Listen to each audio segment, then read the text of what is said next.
Sports Entertained is recorded live at twitch.tv/baldyandthebeast. Come check us out every Tuesday and Thursday at 6:30 p.m. Eastern Standard Time and watch the matches right along with us. Hey, what's up, everybody? I'm Bront. I'm Willem. And we are Baldy and the Beast. Welcome back to another episode of Sports Entertained. Willem, what are we going over today? Today we are watching JBL versus Eddie Guerrero from Judgment Day 2004. Ooh. I think that's the correct pay-per-view. Let me make sure. Yes, Judgment Day 2004. You are correct. Oh. More specifically on that, though, not just 2004, May 16th, 2004, yes, at the Staples Center in Los Angeles. There were 18,722 fans there, which is not to shake a stick at. It's quite a few people. Yeah, it's a good amount. So how we got to this point? March 25th. This was just after the draft. So Booker T was insulting the SmackDown superstars, basically saying they're not good enough to be on Raw and, that they suck. So new GM Kurt Angle came out and gave him a shot at the title. Essentially, put up or shut up. Versus Eddie Guerrero, who was the champion at the time. But JBL interfered in the match and turned heel after hitting Eddie with a clothesline from hell. Okay. Or as you like to call it, a lariat from hell. That's not what I like to call it. That's just what it is. Hell, the last time we talked about it. You know what the fuck I was saying. I know. But I never said that I prefer to call it a lariat from hell. You're the one that said a lariat from hell just doesn't roll off the tongue quite as good as the clothesline from hell. I agree. I was trying to, reference older shit, but whatever. Want to get all specifical with me? Fine. Check out our older episodes at youtube.com/baldyandthebeast. That link doesn't work, but check it down below. Yup. Or audio platforms. We will show anywhere. Yes. But anyways, back to the match. April 8th, that next SmackDown, Angle announced the Great American Award, which I've decided is a bullshit reason to make JBL the number one contender. Yeah. They gave the award to JBL, and the award holder was going to get a number one contender shot. So they gave the award to JBL. He was celebrating. Eddie comes out, lies, cheats, and steals the trophy, and then breaks it. Because screw JBL and his trophy. On the next SmackDown, Eddie lost a singles match to Devon Dudley, which is a really weird sentence to say, until I say the part where it's after JBL interfered and hit Eddie with a clothesline from hell to help, propel Devon to the win. Yeah. And then on the next, which would be the April 29th episode, JBL was a racist and said that Eddie's ancestors were illegal immigrants, which was very, very PC of the dub to do that segment. Very proud of them. On the May 6th SmackDown, hell, I don't even know what to do. Anyways, no, I typed something and the letters are not in any distinguishable form of English. Anyways, maybe your letters' ancestors were illegal immigrants. Maybe. Who knows? Boo. Anyways, they announced that JBL caused Eddie's mom to have a heart attack. For real. For Shootskis, she had a real heart attack when they were in a match. And JBL threatened to grab her in front of Eddie's family, and it was part of it was part of the plan. And then she had a heart attack. So he planned to have her fake a heart attack, and then she actually had a heart attack. Yeah, she had a heart attack for Shootskis, so I'm sure that was terrifying. Yeah. And then the next week on the go home, JBL beat Eddie's friend Rey Mysterio, and I phrase this way specifically, and Eddie was arrested for destroying JBL's limo. Yeah.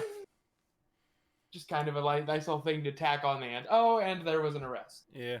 But yeah, that's the build up to this match. This was back when they spent a little more time building up matches because they didn't have as many pay-per-views. Mm-hmm. So yeah, because post the initial draft, they only did 12 pay-per-views a year instead, even with split brands. Whereas in recent years, when they've had split brands, they would often do 2 pay-per-views a month. Oh boy, that's I remember those days. That was an exhausting time to be a wrestling fan and only have WWE be the thing that you could watch on a normal basis. That was probably a real annoying time to be my girlfriend because I visited her every other week. So I would visit her, and then the next time I'd go to visit, I'd be like, well, there's pay-per-view again on Sunday. And she'd be like, we just watched pay-per-view last time we were here. And I was like, I don't make the schedule. I can't help it. Right. Talk to Vince McMahon. But yeah, I want to get into this match because there's lots and lots of blood. Eddie hits a gusher. I don't think I've ever actually seen this full. Maybe I have. I don't remember. I think I've seen clips of this match. I don't remember seeing the whole thing because I don't remember any spots from it. But I definitely feel like I've seen some of this beforehand. So go ahead, drink your juice. I thought you were gonna talk for longer. No. But you ready to run down the card? Yeah. Let's do this.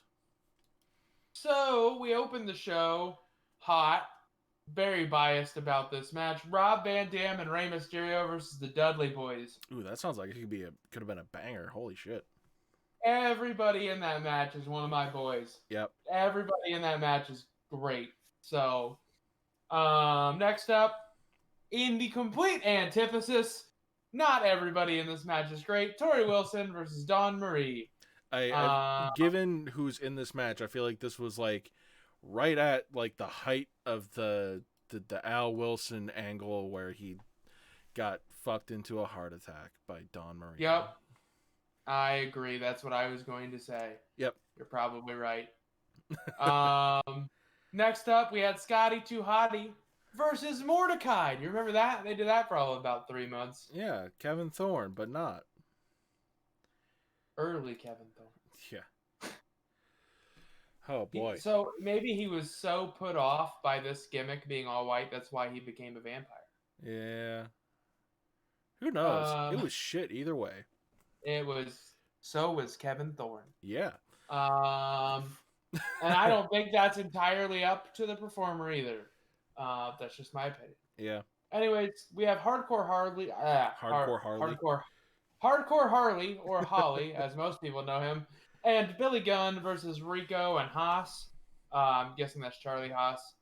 Yeah, because I remember there was a weird period where Rico was like, he was managing, I think he was managing Haas and Benjamin for a second. Didn't he also manage Billy and Chuck? Yeah, because that was like, or he was like their wedding planner or something like that. He was involved there somehow, but I remember after the fact he did something with, clearly as evidenced by this match happening, he did something with Charlie Haas. I actually did not remember that whatsoever. Yeah. But I believe you. Okay.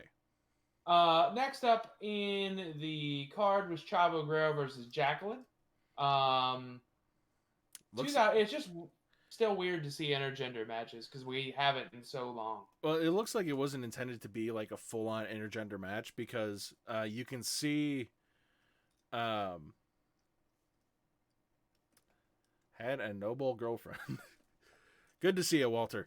No, but it looks like Chavo's got like one arm strapped behind his back, so it might have been like he was in the match, but like in order to even up the stakes, he only had one arm to use. Yeah, I was wondering that too. That was weird. But yeah, I don't know. I don't mind. Here's my opinion on intergender wrestling. I know this isn't the time or the place. I'm going to make it very quick. Why not? Like, as long as you don't do any like misogynistic shitty spots, right? And it makes sense. I don't have any problem with like, I don't know, say Becky Lynch wanted to have she has good fight with. Will Ospreay, because Will Ospreay has good, or Ricochet, because he's in the dub. If they wanted to put those two together, I'm sure the match that they would turn out would be fantastic. I mean, they did do a joke match between Becky Lynch and fucking Ellsworth.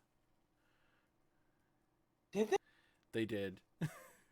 Tell me they put Becky Lynch over. They did. Okay, thank God.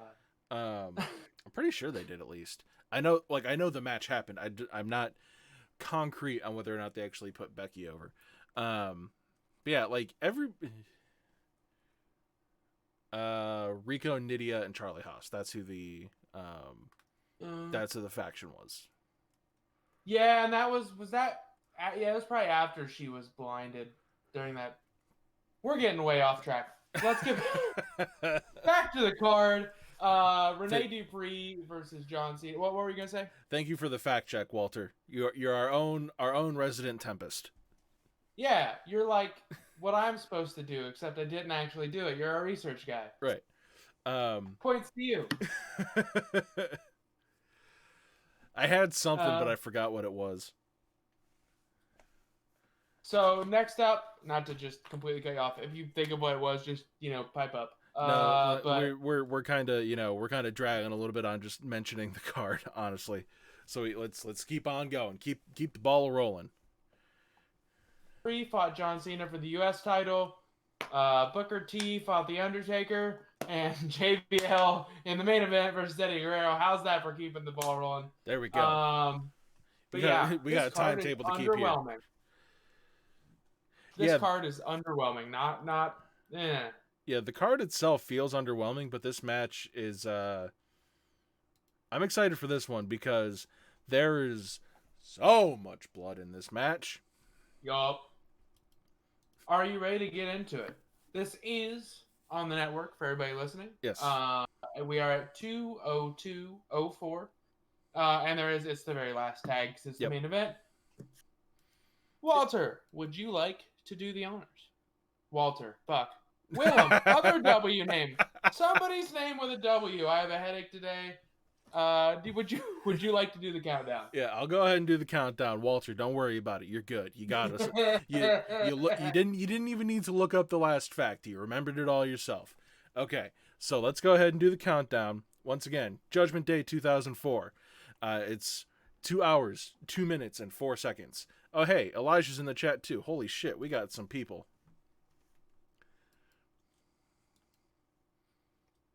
3. Walter's counting it down. 5, 4, 3, 2, 1. Oh, that's some good shit there. What a bloody match. That was good shit, though. Yup. Very fitting for the Great Mootober. Yup. Fuck, I forgot to record my start and end time for this match. Oh well, I'll just figure it out in post. I got a whole week to figure that out. We'll do it in post. I got a whole week to figure it out, so I'm not worried about it. I don't edit shit till Mondays. Damn. Oh. What a match. He's just got the look on his face like, I gotta get to the back. They got him done. Take me to the hospital. All right. Okay. So that's the end of that. Out of 5, how you giving that one there, Bront? So, as a match, and I feel bad because it's Eddie, and I love Eddie, but as a match, it wasn't the bestest. Yeah. Obviously, they were working with restraints. At some point, Eddie's got to be able to save some of that juice to do things, and there wasn't a whole lot left. So, I'll give it a little bit of, they've got some excuses here. Got to give it a little bit of leeway on that one. But I'd say that was solid 3.5. It wasn't fantastic, but for what definitely Eddie was going through, it was still good. Yeah, I'm gonna agree with you on that one. I'm gonna give it a solid 3.5 stars. On the scale of how much human juice is left in Eddie's body, he ain't got no juice left. Mm-hmm. That's it for Eddie. I think the story was after this match, he went back and he passed out. He legit passed out from blood loss, and he could feel he felt the blood loss for 2 weeks afterwards. I saw that. Really? Yep. Hold on. Let me pull up the results of the Google machine. In 2004, Eddie Guerrero accidentally hit a gusher during his match with JBL at Judgment Day. The resulting rush of blood pouring from the bladed area, or resulting in a rush of blood. Guerrero lost so much blood because of the cut that he felt the effects from it for 2 weeks. Huh. Yep. That was a lot of blood.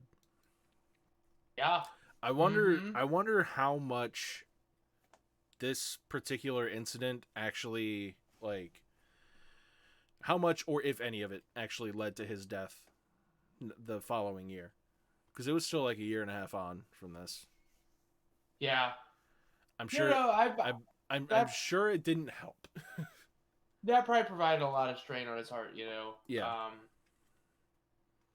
So. Yeah, trying to pup what ain't there.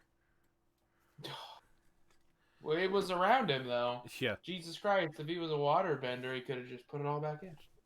But no. Yep. He wasn't. Nope. What else? JBL. It was a basic JBL match. I mean, he didn't do anything spectacular. Right. But that wasn't the way he wrestled. No.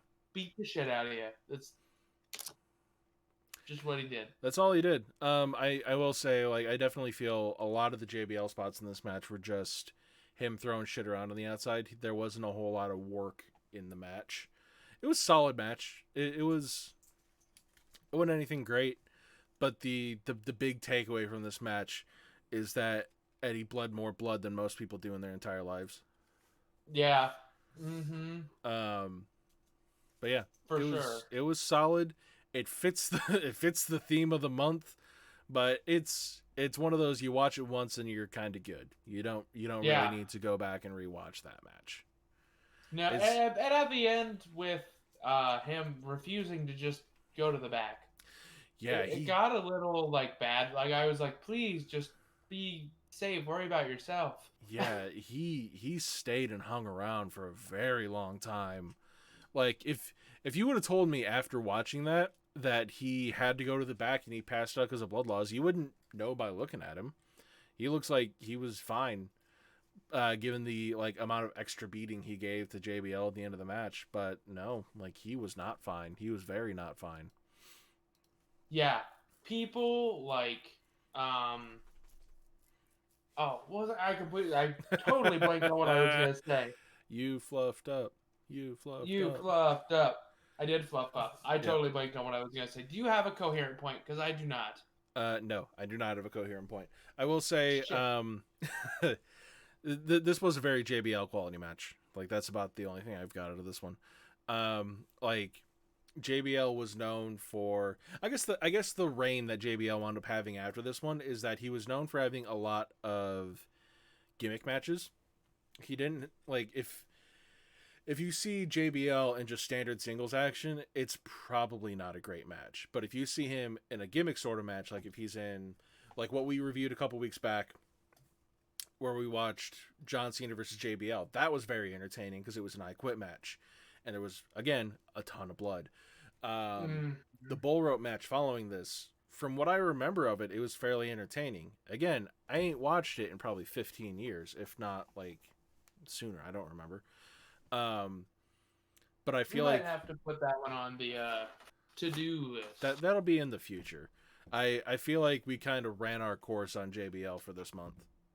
Oh no, I've ran my course on JBL for a while, but I'm just saying the to-do list. And to be fair, we also kind of ran our course on as much as I love Mick Foley, we kind of ran our course on Mick Foley for this month and for another month or two probably. Boo! More Mick Foley, Mick Foley. I love Mick Foley, but I don't want to like in the same way that when we were starting this out, we ran a string of Shawn Michaels matches. We don't want to wind up pigeonholing ourselves as big old Mick Foley marks, even though we both know we are. I was gonna say I am a big old Mick Foley mark, though. Right? Damn it! I guess that's kind of the when we're running a show like this, that's kind of the hole that we find ourselves in, is that a lot of the neat, cool matches are all done by a handful of guys. The best, yeah, and we've got a lot of matches, that showcase different talent, and I'm excited for that. So yeah, Triple H and Shawn, best 2 out of that could be neat. That was a 3 Stages of Hell match, I believe. Was it not, Walter? No, the 3 Stages of Hell. That was the one that I had recommended. That was Triple H Austin. But didn't Shawn and him have one of those too? I don't know if they did. They might have. That'd be cool to watch too. I'm down for that. Yeah, Walter says it was 3 Stages of Hell. I'm cool with that. if there's a third one or a fourth one, we could just make December 3 Stages of Hell month. No, it was one match. No, I understand that. I oh, know you that. mean multiple 3-stage? I get what you mean. Yeah. I know what the 3 Stages of Hell match is.